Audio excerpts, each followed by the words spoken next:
नमस्कार दोस्तों, कलयुग के चमत्कार संतों की वाणी में आप सबका स्वागत है।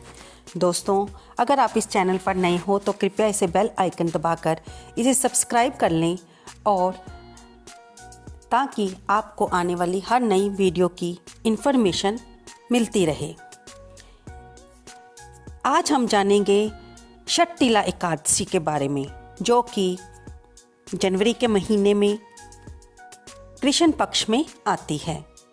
सबसे पहले तो हम इसके भ्रांतियों के बारे में आपको बताएंगे कि कुछ लोग कहते हैं कि हम कृष्ण पक्ष की एकादशी नहीं करते, शुक्ल पक्ष की करते हैं, या ये एकादशी का व्रत बच्चों को नहीं करना चाहिए, विधवा औरत को करना चाहिए, सौभाग्यवती औरत को नहीं करना चाहिए।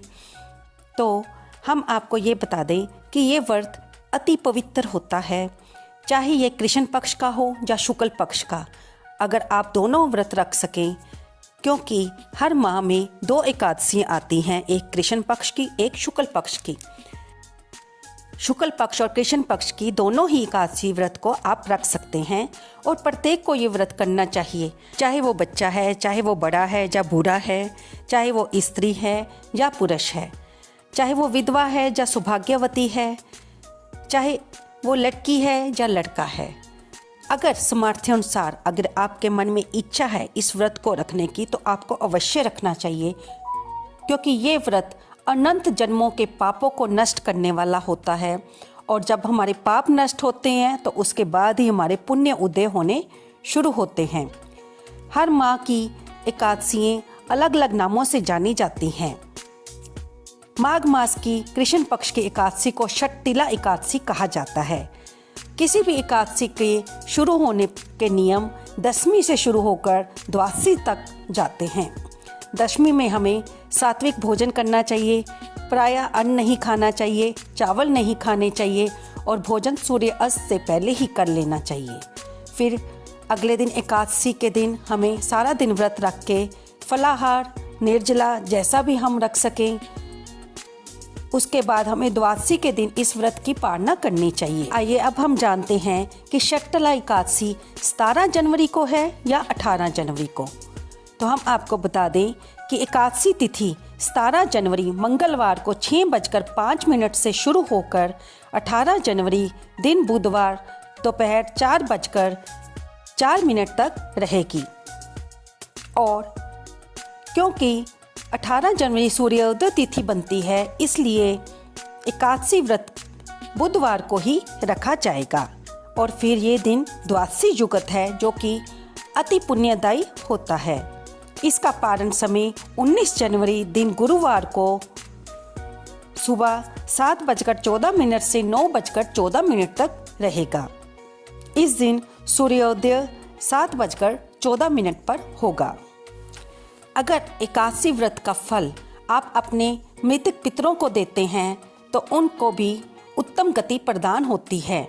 अगर आप ऐसा करना चाहते हैं तो एकादशी के व्रत के में सुबह नैतिक कर्म करके स्वच्छ वस्त्र डालकर आप जब संकल्प लें, तो आपको संकल्प में जे अपना नाम और गोत्र और जिन पितरों के निमित्त आप करना चाहते हैं उनका भी नाम लेकर ये संकल्प लें कि आप अपने एकादशी व्रत का पुण्य उनको देंगे, ताकि उन्हें उत्तम गति प्रदान हो।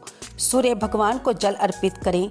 अगर आप ये व्रत किसी कामना के हेतु रख रहे हैं तो उसे सकाम व्रत कहते हैं, और अगर आप इसे बिना किसी कामना के रख रहे हैं तो उसे निष्काम कहा जाता है।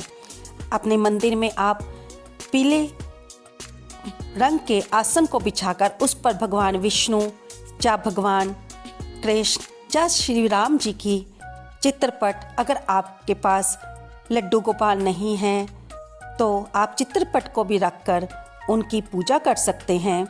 उनके आगे घी का दीपक जलाइए, उनके आगे काले और सफ़ेद तिल रखें और फिर पुष्प अर्पित करें, कुछ दक्षिणा के पैसे रखें, तुलसी दल रखें और फिर हाथ जोड़कर उन्हें नमस्कार करते हुए अपने व्रत का संकल्प लें। इस दिन ओम नमो भगवते वासुदेवाय का महामंत्र का पाठ करते रहें। माघ मास की कृष्ण पक्ष की इस एकादशी को षटतिला एकादशी कहते हैं। इस दिन भगवान विष्णु की पूजा की जाती है। इस दिन काले तिल और श्यामा गाय के दान का विशेष महात्म्य है। शरीर पर तिल के तेल की मालिश, तिल जल से स्नान, तिल जलपान तथा तिलों के पकवान की इस दिन विशेष महत्ता है। विधि पूर्वक यह व्रत करने वालों को रोगों से मुक्ति मिलती है और सुखों में वृद्धि होती है।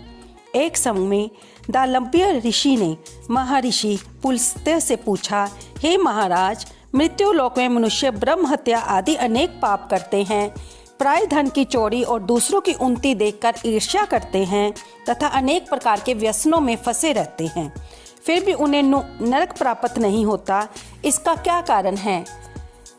ना जाने वे कौन सा दान अथवा पुण्य करते हैं जिससे उनके पाप नष्ट हो जाते हैं। कृपया पूर्वक मुझे ये कहिए। पुलस्त्य मुनि कहने लगे, हे राजन, आपने अत्यंत सुंदर प्रश्न पूछा है। इससे संसार के जीवों का कल्याण होगा। ब्रह्मा, विष्णु, रुद्र तथा इंद्र आदि भी इस गुप्त भेद को नहीं जानते, परंतु संसार के भले के लिए मैं आपको सुनाता हूँ। माघ मास के लगते ही स्नान आदि से शुद्ध हो, इंद्रियों को वश में करके काम, क्रोध, लोभ, मोह, अहंकार, ईर्ष्या, अभिमान आदि त्याग कर भगवान का स्मरण करना चाहिए। पुण्य नक्षत्र में गोबर, कपास, तिल मिलाकर उसके उपले बनाने चाहिए और उनसे 108 बार अगर संभव हो तो हवन करना चाहिए। इस दिन भगवान विष्णु की पूजा करें और रात्रि को जागरण करना श्रेष्ठ है। दूसरे दिन भगवान को पूजन करके धूप, दीप, नैवेद्य और खिचड़ी का भोग लगावें। भगवान विष्णु का पूजन करके उन्हें नारियल, सीताफल, सुपारी सहित अर्घ्य देते हुए प्रार्थना करें कि हे भगवान, आप दीनों को शरण देने वाले तथा इस संसार सागर में फंसे प्राणियों का उद्धार करने वाले हैं। हे पुंडरीकाक्ष, आप लक्ष्मी सहित इस तुच्छ अर्घ्य को स्वीकार करें। इसके पश्चात जल से भरा हुआ कुंभ ब्राह्मण को दान करें। इस दिन ब्राह्मण को श्यामा गौ और तिल पात्र देना अति उत्तम माना जाता है। तिल स्नान और भोजन दोनों ही श्रेष्ठ है। इस प्रकार जो मनुष्य जितने तिलों का दान करता है उतने ही 1000 वर्ष स्वर्ग में वास करता है। तिल मिश्रित जल में स्नान, तिलों का उपटन, तिल मिश्रित सामग्री से हवन, तिल मिश्रित जल को पीना और भोजन में तिलों का प्रयोग तथा तिलों का दान, ये 6 कार्य षट्टिला कहलाते हैं। इनको करने से अनेक प्रकार के पाप नष्ट हो जाते हैं। इतनी कथा कहकर पुलस्त्य ऋषि कहने लगे कि एक समय नारद जी ने भगवान श्री विष्णु से ये प्रश्न पूछा था और भगवान ने षट्टिला एकादशी का जो महात्म्य नारद जी से कहा था वह मैं तुमसे कहता हूँ। भगवान विष्णु कहने लगे, हे नारद मुनि, मैं आंखों देखी एक सत्य कथा कहता हूँ, तुम ध्यान पूर्वक सुनो। प्राचीन काल में मृत्यु लोक में एक ब्राह्मणी रहती थी। वह सदैव व्रत किया करती थी।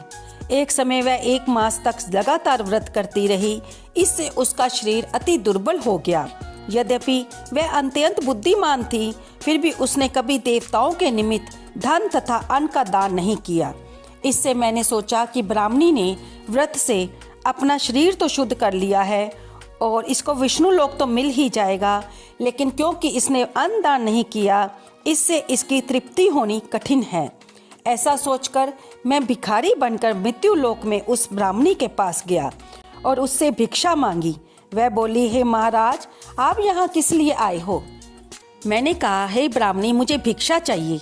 इस पर उसने एक मिट्टी का थैला उठाकर भिक्षा पात्र में डाल दिया। मैं उसे लेकर स्वर्ग में लौट आया। कुछ समय बीतने पर वह ब्राह्मणी शरीर त्याग कर स्वर्ग में आई। मिट्टी का दान करने से उसे स्वर्ग में सुंदर महल मिला, परंतु उसने अपने घर को अन्न आदि सामग्रियों से शून्य पाया। तब मैं मेरे पास आकर बोली, हे भगवान, मैंने तो अनेकों व्रत आदि द्वारा आपकी पूजा की, परंतु फिर भी मेरा घर अन्न आदि से शून्य क्यों है? मैंने कहा, पहले तुम अपने घर जाओ, देवताओं की स्त्रियां तुम्हें देखने आएंगी, उनसे षट्टिला एकादशी का पुण्य और विधि सुन लेना, तभी द्वार खोलना। भगवान के ऐसे वचन सुनकर वह अपने घर आ गई। जब देव स्त्रियां आई तो उन्होंने द्वार खोलने के लिए कहा। ब्राह्मणी बोली, आप मुझे देखने के लिए आई हैं तो सबसे पहले षट्टिला एकादशी का महात्म्य कहिए। तब उनमें से एक देव स्त्री ने षट्टिला एकादशी का महात्म्य कह सुनाया। ब्राह्मणी ने महात्म्य सुनकर घर का द्वार खोल दिया। देवांगनाओं ने देखा, भी ना तो गंधर्वी है और ना आसुरी, वह तो संसारिक वृद्धा है। उस ब्राह्मणी ने देवियों के कथा अनुसार षट्टिला एकादशी का व्रत किया। उसके प्रभाव से वह भी देव कन्याओं के समान सुंदर और रूपवती हो गई तथा उसका घर अन्न आदि धन धान्य सामग्री से भरपूर हो गया। तो देखा दोस्तों कैसे भगवान ने अपने भगत का उद्धार किया। आप भी सामर्थ्य अनुसार ये व्रत कीजिए। अगर आप किसी शारीरिक अवस्था के कारण ये व्रत ना रख पाए तो भगवान विष्णु की पूजा अवश्य कीजिए। अपने मंदिर में उनके समक्ष घी का दीपक जलाइए और तिल का दान कीजिए और भगवान के महामंत्र ओम नमो भगवते वासुदेवाय का जाप करते रहिए। आपको इससे भी बहुत पुण्य की प्राप्ति होगी। इस कथा को कहते सुनते हुंकारा भरते भगवान विष्णु सबको अपनी भक्ति प्रदान करें। दोस्तों इसे लाइक करें, शेयर करें और कमेंट करें। कमेंट बॉक्स पे आप जय श्री विष्णु भगवान लिखना ना भूलें। धन्यवाद दोस्तों।